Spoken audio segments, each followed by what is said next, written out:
LEA, or Learning Experience Approach, is a learning method that will be successful even in the most diverse classrooms. It utilizes listening, speaking, reading, and writing. By using familiar words, the lesson is made more accessible for students. Print awareness is the child's ability to understand the rules of reading and his or her ability to translate the words on a page. A child with print awareness knows to read left to right for English, for example. They also know that a sentence is usually consisting of multiple words and not just one long word, which is common for the child when they're beginning to learn. They think that a sentence isn't multiple words, they think it's just one long sounding word. My key words for the activity are green, glue, food coloring, measuring cup, and texture. For the color green, many students are familiar. How do you make green? Yellow and blue. For glue, students have used glue a lot in their activities. I'll be able to remind them all the rules of using glue. You don't eat glue. What else have you used glue for? You've used it for arts and crafts.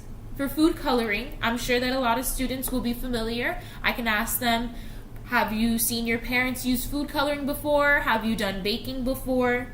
Also, with the measuring cup, they can have previous experience with baking, but the most important thing is for the student to be able to see the measuring cup, see what's being measured, and if it's being measured correctly.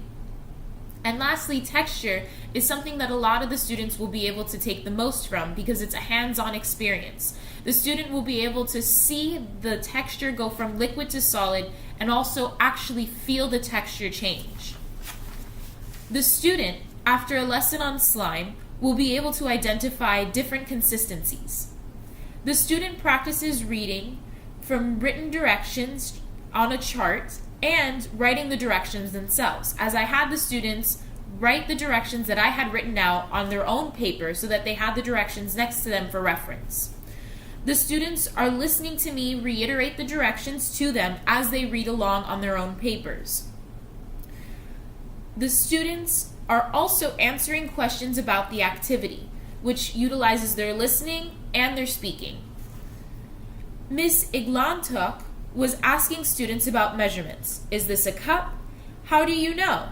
And then allowing students to identify and answer her questions. She was also asking them different questions about the texture. She was asking them different ways that they were able to use the Play-Doh, and with the ways that they were using Play-Doh, she was asking how that connected to their home life.